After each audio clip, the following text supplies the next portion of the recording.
Farm for Profit Podcast. Take a listen, have a blast. Farm for Profit Podcast. Learn about farming while having a laugh. Farm for Profit Podcast. Here we are, Husker Harvest Days, first day. We get to have a good conversation with an old friend of ours. Yeah. Not just because he's older than we are, but because he's been a friend for a long time. Yes. We get to have a talk here with Mike. He is the Director of Ag Business Development for PERC. And I'm going to let him tell you what PERC stands for. What is PERC? And you're correct on both fronts. Known you a while, and I'm older. Propane Education Research Council. So we do everything for the industry from a promotion. Safety is really the main reason the organization was established a long time ago. So we handle all the training modules that every propane company around the U.S. can use free of charge. So we want to make sure that the industry's trained well and has every opportunity to make sure that their folks are trained well. That's from the person that answers the telephone all the way to the person that's coming on the farm to deliver fuel. Yeah, and we learned so much about propane last year at Farm Progress Show. I would suggest, I don't know when that show came out. I would imagine last harvest, last fall sometime. It came out pretty close to the date because that was a lot of fun having. Not only did we get to do that with Mike, but we also you got to sit on a panel. Yes. That's right. That was an event. In fact, we've been batting around the idea maybe we do that again sometime in the next year or two. Yeah, it was a fantastic event. Sukup was generous enough to let us use their building, and we've got a great relationship with those folks. We've done some technology development with them over the years. And, yeah, a fantastic event, fantastic group of people, yourselves, a lot of other folks in the space as well. It's not something that we romanticize very much, is propane. We kind of take it for granted, right? It's either in our grill or our forklift or our irrigation pumps, and we learned so much. I would suggest to go back and listen to that if you want to get caught up. I'll put it in the show notes. Yeah, there you go. I'll add a link to that in the show notes. But for those that missed it, what makes propane attractive? Well, I think I'm really in a weird spot from a BD standpoint within PERC.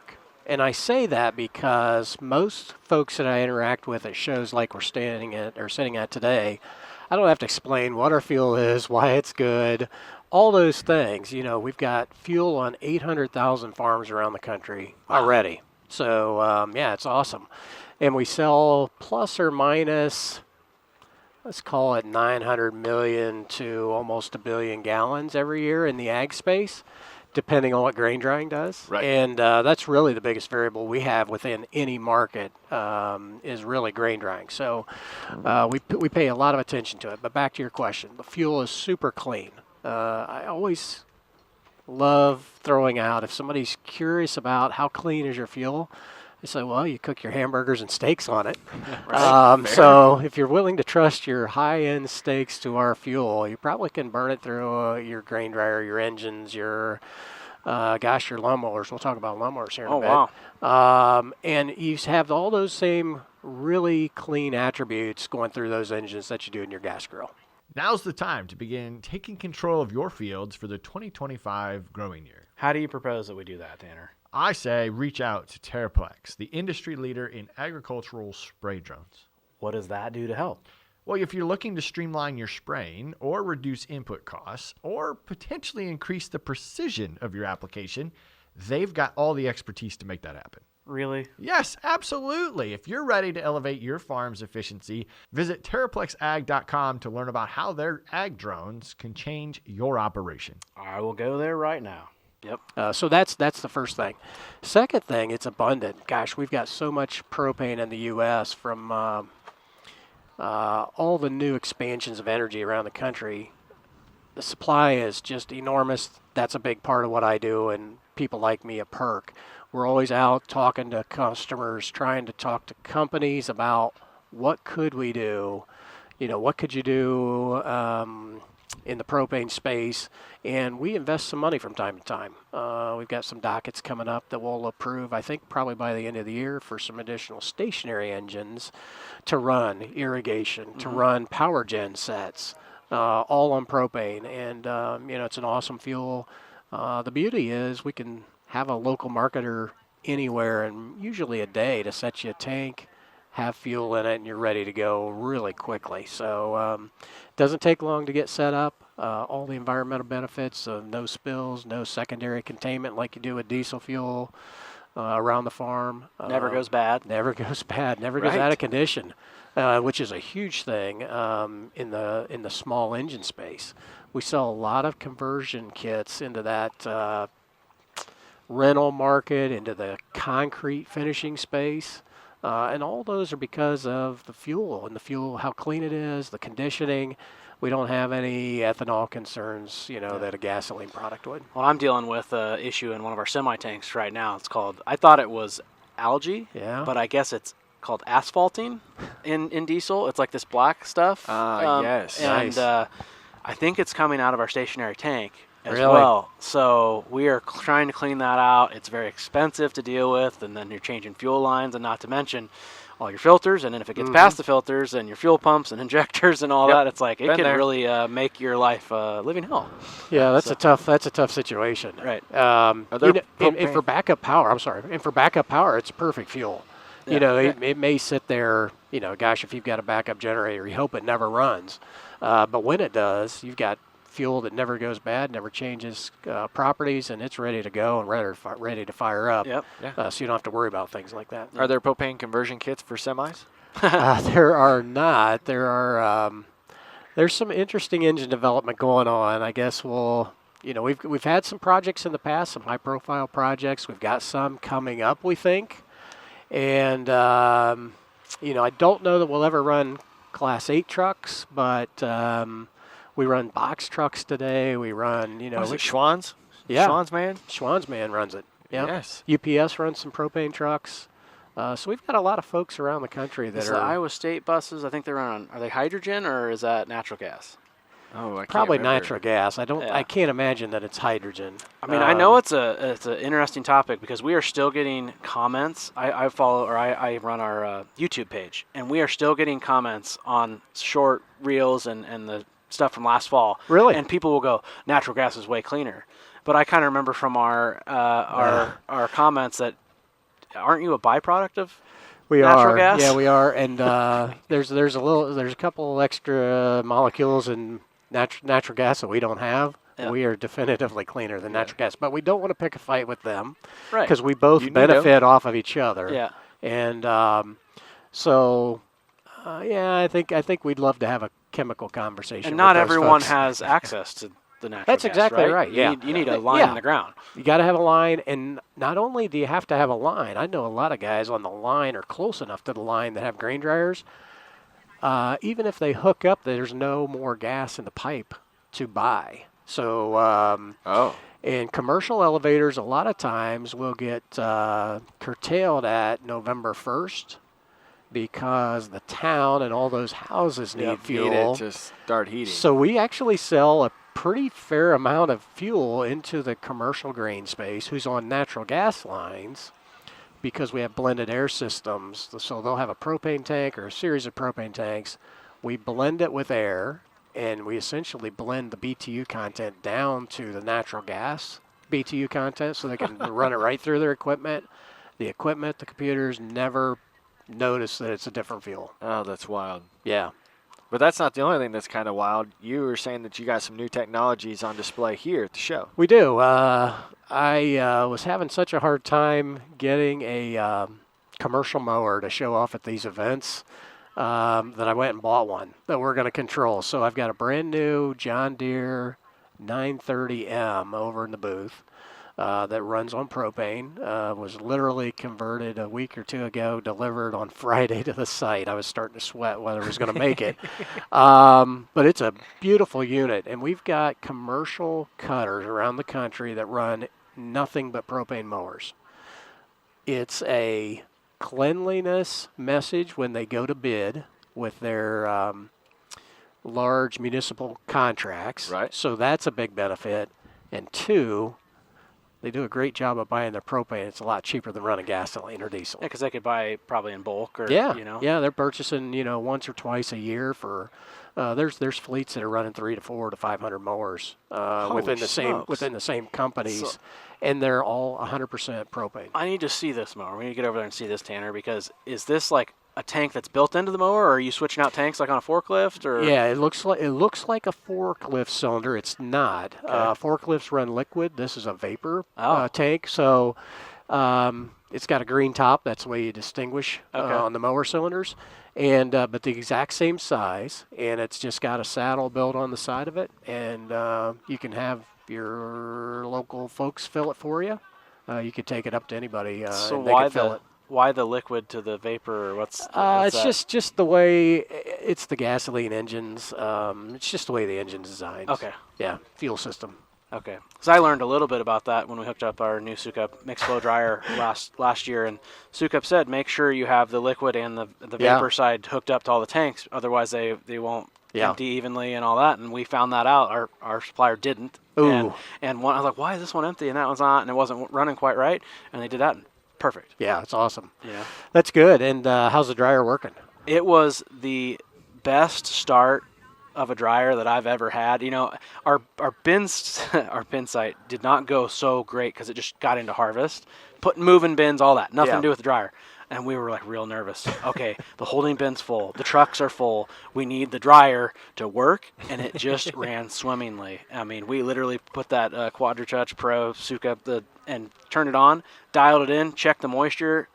You know, had to calibrate that just a little bit. Yeah. And then it was almost nerve-wracking that it was running too good. It's like you felt like you needed to go mess with it, but man, the heat was pure. The samples we've got, I mean, we never had any problems with the grain, you know, going in the bins and storing it. That's awesome. Yeah, so it was. I hate to say that that's every grain or dryer project that I've ever heard of. But they're butting right up against harvest.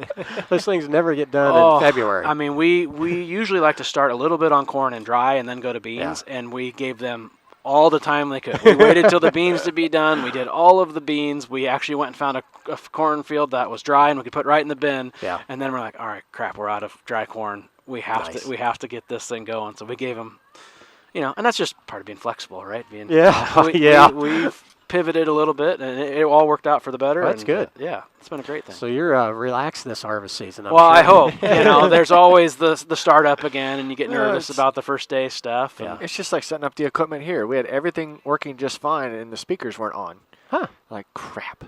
Yeah. And we fiddled with that for a little Good while. thing we got Rachel. She fixed it. There will be something. Yep.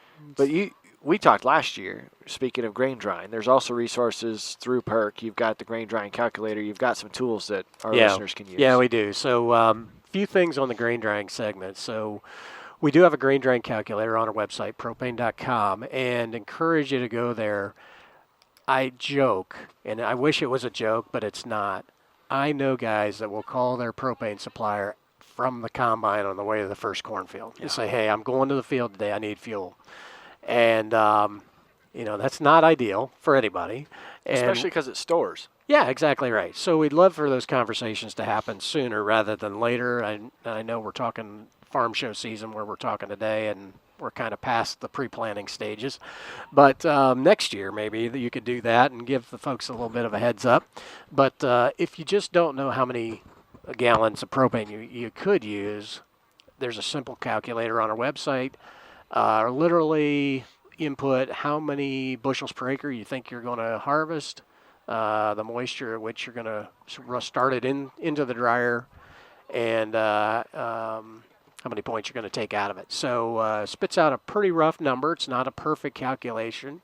Sukups and others won't give me their magic sauce behind the scenes on their calculations and calibrations, but it's a very close calculation. That'd be a great thing to call your marketer or your propane supplier and say, hey, here's what I think's going to happen. Here's where I think my crop's going to be size-wise, and let's start planning for that. And really the first tool in that's that grain dryer calculator. Right, and there's a lot of other things that go into that as well. Meaning, like you can probably dry for a penny or two a point on farm, depending on how much your power is and all that kind of stuff, compared to 5 to 10 cents per point in town. Yeah, right. Like we are farm for profit. That is a value that you can add to your farm. That's why people put in grain. And then there's the phantom yield loss aspect and shatter on the corn head when it gets too dry and things like that. That's real.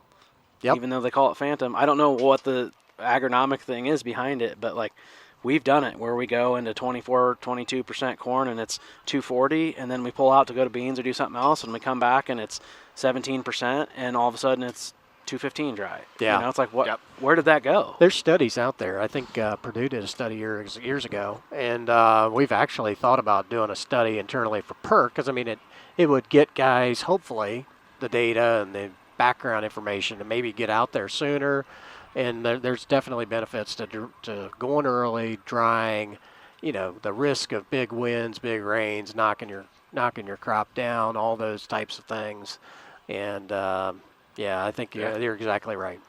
It's risk out there standing in the field. It is. That's your livelihood that Yeah. could blow down, could slip an ear, if, you know, get the wrong hybrid or, you know, whatever. Not So, that that's ever happened, I'm sure. you get long shanks like I do. I'm really nervous. I still don't understand that. Did anybody give you a good answer for that? No one did. Even the Iowa State agronomist, she's come back twice. You know how interesting you know that is if she's never seen it. But a guy in Ohio reached out to me, and he's like, I bet this is a 112-day blah, blah, blah hybrid from one of these companies. I'm like, you are dead right. And it's completely random guy on Snapchat. He's like, it's a hybrid thing.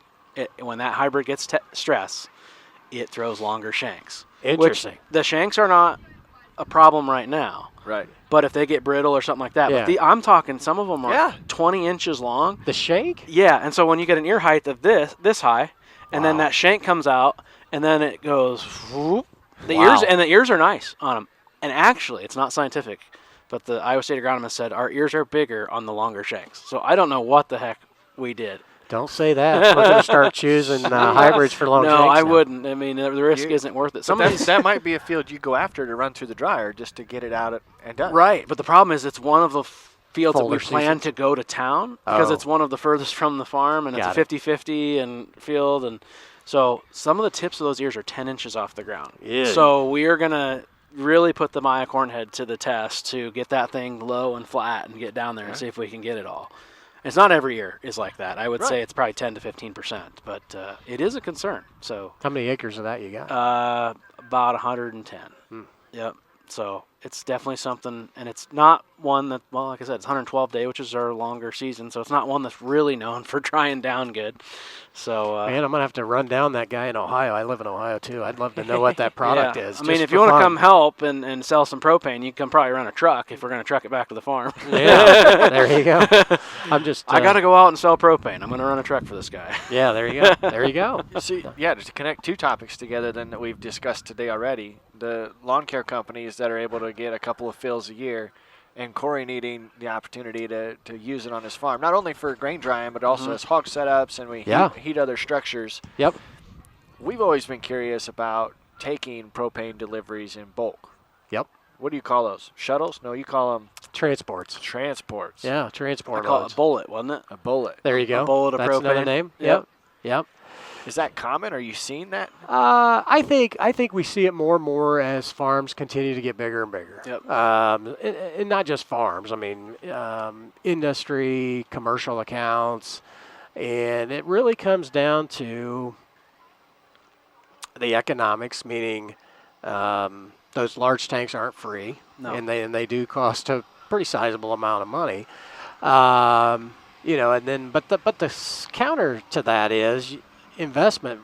You've got the opportunity to control that amount of fuel. Yeah. So if you know what your annual fuel usage is going to be, you know, plus or minus, depending on grain drying, and you've got the opportunity to house or store the vast majority of that in one fill or a couple fills.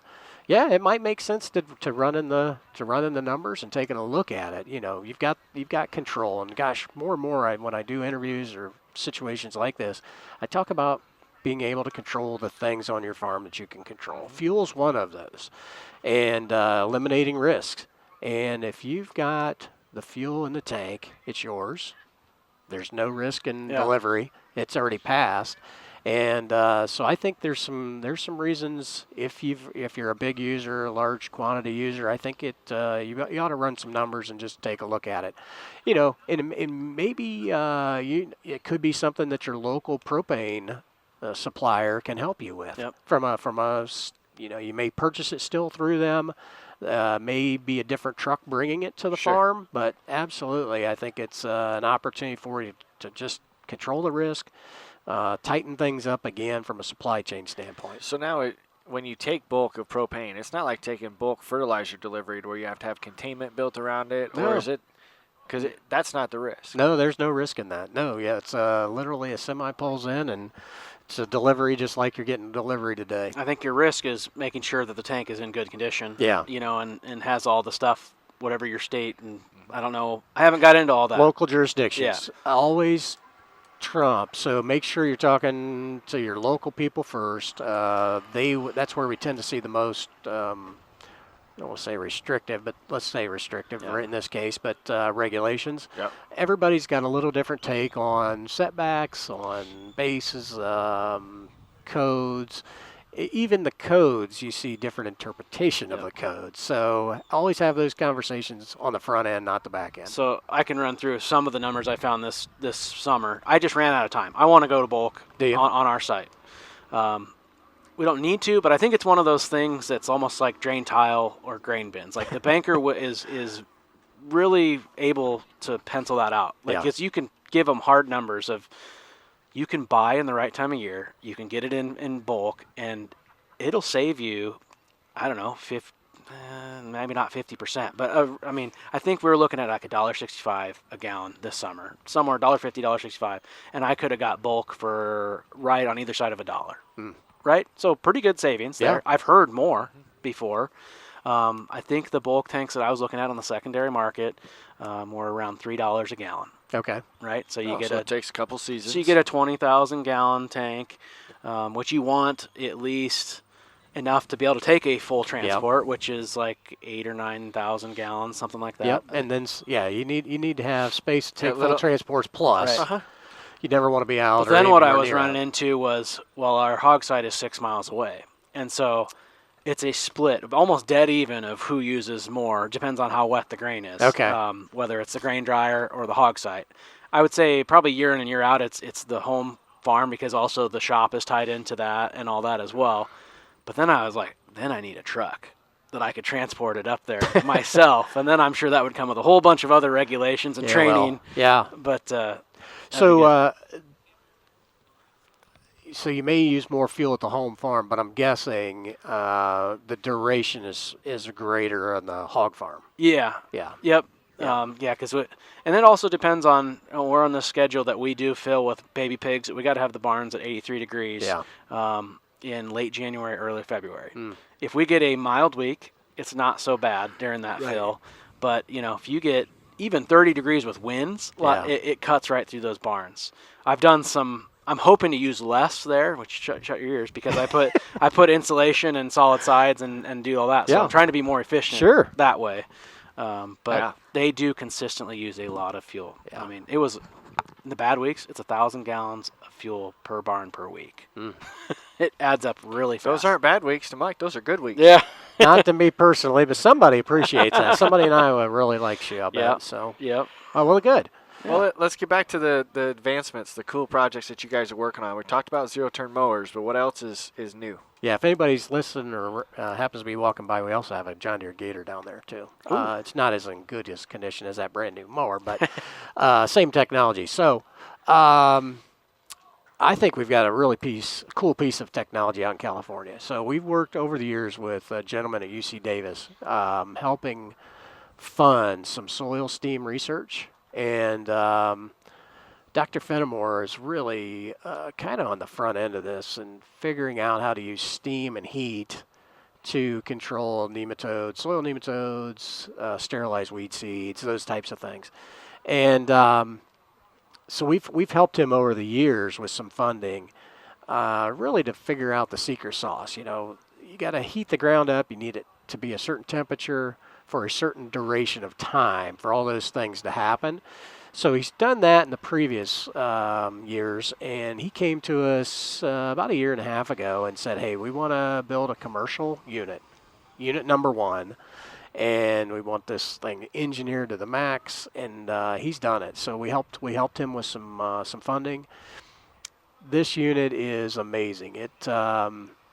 we're injecting steam. We're raising soil temperatures to over 155 degrees for about 20 minutes. And it, like I said, reduces nematodes, weed seed population. Really, what that weed seed thing does, it allows them to go through that field hand weeding fewer times in a season. And that's a huge cost when you're hiring crews to hand weed, a 20 or 40 acre field. They're not running 80 and 180 sections like out here in the Midwest. But so crops out there today, strawberries, lettuce. We think there's some fresh flower applications that they do grow fresh flower fields out there in California. So, right now we think it's going to be higher value crops, specialty type things. But gosh, if you start looking at the strawberry acres, the lettuce acres, carrot acres, we think it's got some play in other parts of the country. Potatoes too, wouldn't Yeah, it? I think so. Because we learned actually that they use a lot of sterilants. Yeah. Oh, Well- that was a lunch meeting. Yeah. Okay. That there's just, they grow in the ground and there's a lot of things attacking. That's your Yeah. food, right? Like, so Yep. if they can just start from a sterile soil aspect, and can't pull the wool over our eyes. I mean, I'm sure that's cutting some good stuff out too, but what they've found is the good stuff comes back faster than the bad stuff. That's right. And so we think it's got a good play. It's got a great environmental message. I joke internally. I'd love to see every box of strawberries sold in the grocery store with a little label that says "produced with propane." There you go. And I don't know that I'll get. And they're all going to be like, "What?" Right, exactly right. But it's cool technology. So that unit is self-propelled. The engine, we've got a Kubota engine running the hydraulic system that runs it. It's a track system. Runs propane through that Kubota, and then obviously we're using propane on the steam generator as well. So it just injects it? Yeah, we've got knives. Essentially, think Anhydrous, tillage knives. So we're right? anhydrous, and we're injecting that steam into the soil. For 20 minutes. So it doesn't move very fast? So it doesn't move fast. Acres are a little limiting. You're not going to go do 80 acres with this thing. Sure. They're probably doing 10 to 12 acres a day with it. Oh. So it's a slow-moving piece of equipment. But as I stated, those are going to be small acreage fields anyway.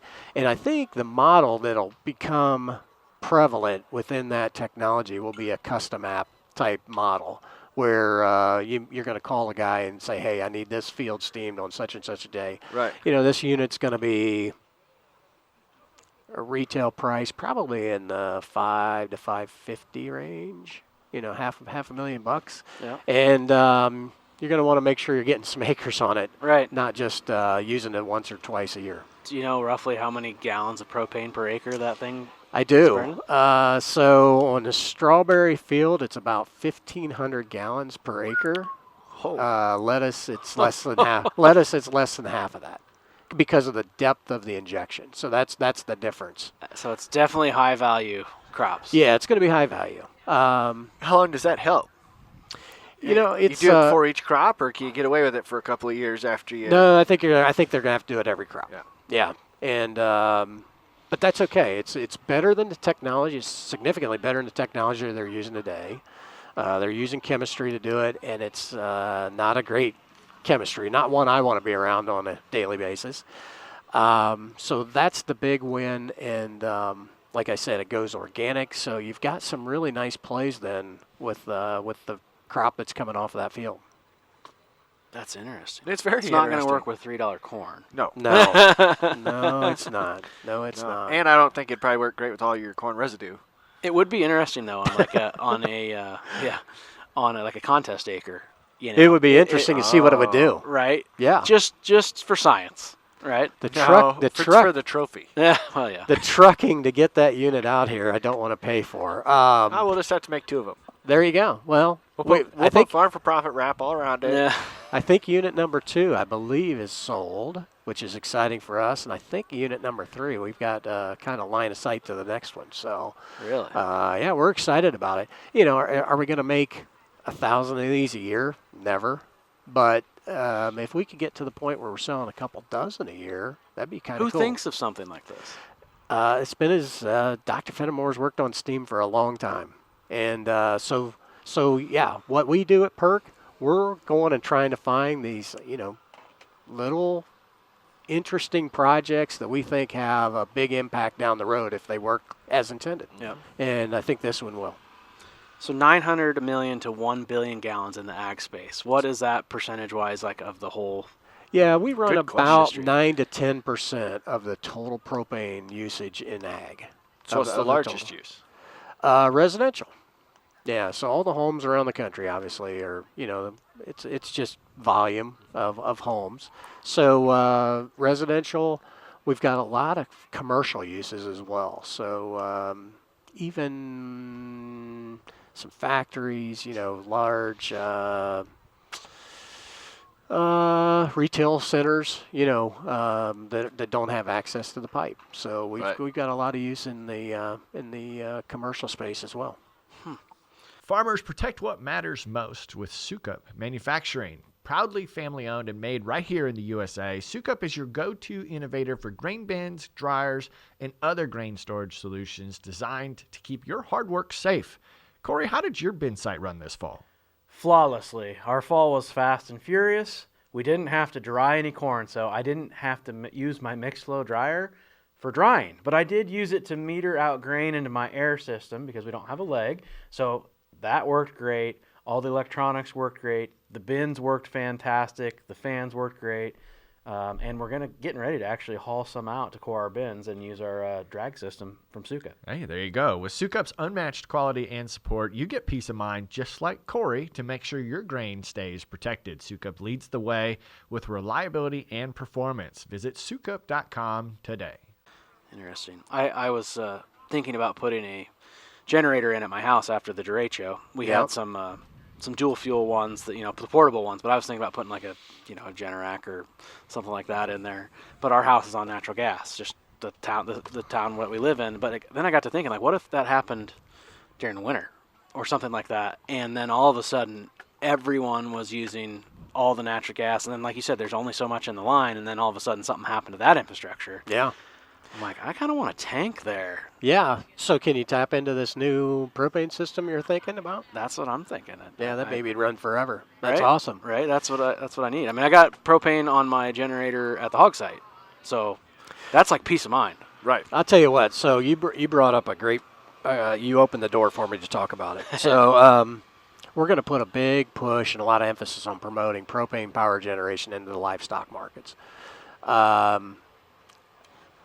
I'm amazed at how many people have diesel backup power still on the farm today when there's a much better opportunity for a cleaner fuel, more stable fuels. The stability of our fuel would, there's no question, that's the reason they should swap out for propane. So we're going to put a big push, big emphasis. We're going to try to do some cross-marketing with maybe some of the livestock groups. We'll see if they like that idea as well as I do. Probably not. But just to make sure people know what it is, that it's available. It's a cheaper upfront investment than a diesel generator for KW to KW. So I think we've got a great value message. Reliability is going to be better on them. You're not worrying about any after treatment type stuff at all. Yeah. Yeah, gelling up in the winter, and I got a buddy that has diesel for his generator for his hog barns, and he basically he doesn't unless he uses it, but he has to go turn that fuel over every year just to make sure it stays up for his peace of mind. That's right. Yeah, and I mean it's good practice on his part, but gosh, if he could get rid of that task and get to a cheaper fuel too, I can't come up with a reason why other than maybe the upfront cost or just outlaying capital when you may have a new piece of equipment sitting there, but it's there's a lot of good reasons to take a look at that. I mean, it wasn't any different cost for us when we just decided to purchase a generator. It was just a different motor or different kit to fuel it, and then I guess a tank to sit there. Right? That's right. So, we had one of those 1,000-gallon tanks sitting around, somewhere on the farm, or you can get those for $1 a gallon. It seems like around. So that's true. 1,000 gallons of propane. That thing ran for 7 or 8 days during the derecho, and if we didn't have it, man, it was hot. Been big trouble. We would have been Yeah, so anybody with hog facilities, poultry facilities, those critters are pretty fragile, so you got to have a backup plan. So on these like mowers and gators and stuff that you guys have transformed over to this, is there a kit? Is there a company that does that? Yeah, there's kits that come from, I'll say three that we promote pretty heavy. They're EPA certified kits, so we've gone through the testing, or they've gone through the testing. They're approved. So yeah, absolutely, and all of them tend to have maybe a engine-specific kit, or maybe a little propensity to do a Kawasaki, or a different company does all the Briggs stuff. So yeah, we've got kits available. Honestly, folks listening to this podcast can probably do it themselves. It's not a complicated kit. I'm sure they've got some videos that could walk you through it, and with minimal mechanical ability, you could do this pretty easily. And Deere, interestingly, is the company that you can order a propane mower from, and it comes from the factory to the dealership as a gasoline model, but they do the conversion at the dealership. So I imagine that doesn't mess with warranty or anything like that. Yeah, that's exactly right. So that's the benefit there. And years ago, there were all the mower companies were offering a propane version. COVID happened. The mowing industry, we tend to see cycle for our propane industry, but it cycles with the price of gasoline. So when gasoline gets high, we see a big push. We get a lot of interest, a lot of business in new mowers. I think the mower OEMs didn't like that cycling, and I get that. And then when COVID came and supply chain issues, I think it was pretty easy just to reduce that SKU for most of them. So, but all the mowers today, I don't know of a single mower that we couldn't convert to propane. Do you see a lot more like longevity or less issues? Less maintenance. They run cleaner. Gosh, if you stay on the same oil change intervals, you're going to see your oil look like you haven't even used it when it comes out. Really? They burn so clean. You don't have any of the residue, any soot. It's just super. And longevity of the engines. All the things that people worry about are actually positives. Yep. So super cool. And if you're somebody that's mowing around the farm, that's why I wanted a unit here. Everybody that I know that farms has got a big mower. They've got a lot of grass at the home place, or they're mowing roadside ditches. I don't know if you guys do that out this way, but everybody in the eastern part of the country mows all the damn ditches for some reason. So.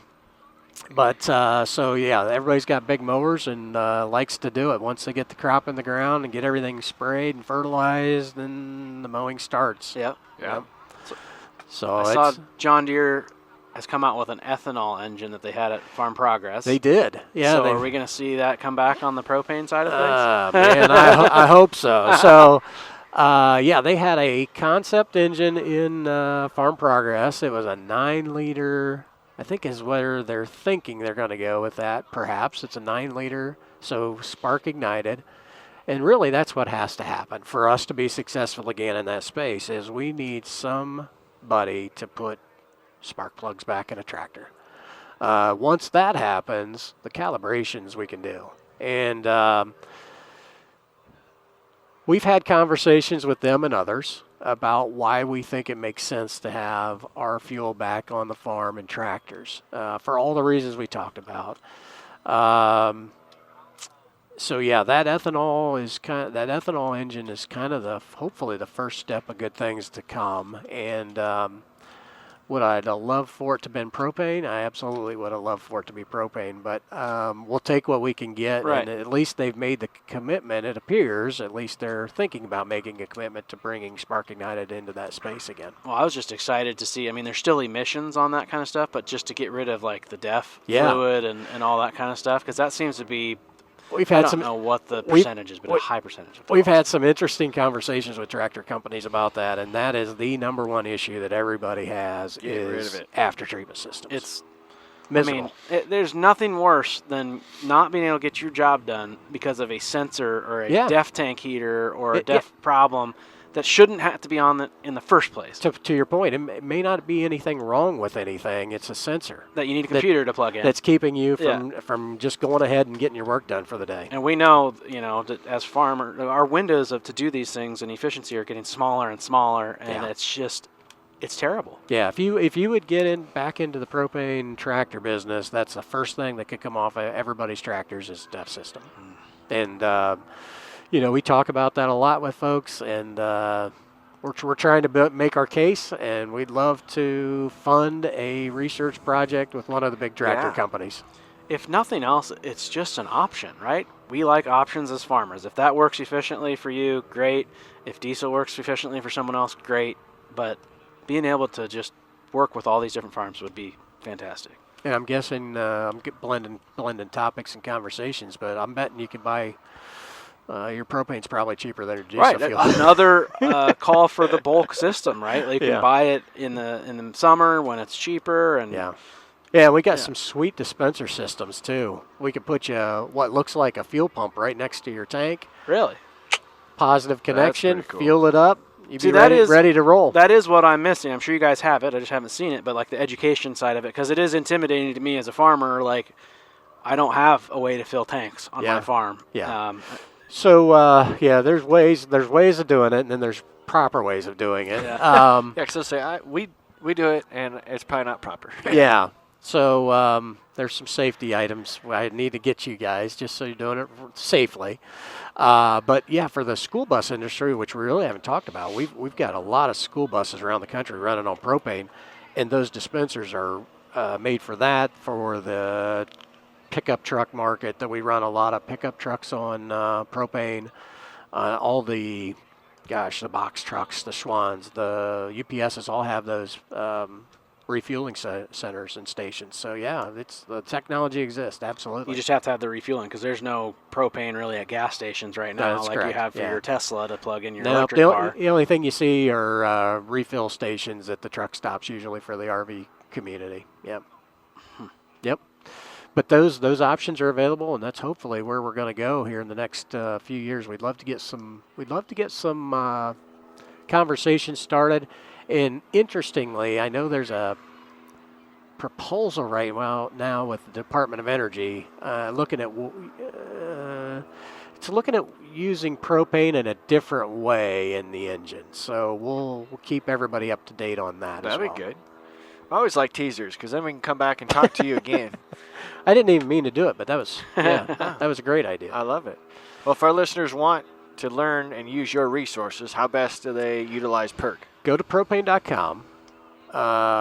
If you've got, like I mentioned, all those safety resources, all that stuff is available there. You may have to set up an account. Go to the Learning Center, and I think it'll walk you through establishing that account, and you should be good to go. So go to propane.com. We've got all kinds of product information, use information, videos, all by market. So there'll be an agriculture section, there'll be a residential, commercial, on-road, and take a look at all those things. We've got links to all the companies that can help you out with the equipment that's mentioned within them. Great. I like it. Yeah. Well, we don't let our listeners off easy. We always still have our payoff question, or our guests off easy. Yeah. So we want to know, how do you juggle work and personal life? Just to provide some perspective for our audience. It's gotten easier over the years. And I say that because my son just turned 26 and my daughter's 23. It was a challenge having high schoolers and doing that kind of craziness. So I guess the best answer I should give is my wife was really good at running the household throughout the summertime when I was running around the country working on ag projects. And that's still true today. So I think you have to be mindful. If you're running around the country and you don't have a great organizational tool on your phone, I've got one that I think is pretty good. Like, it's called TripIt.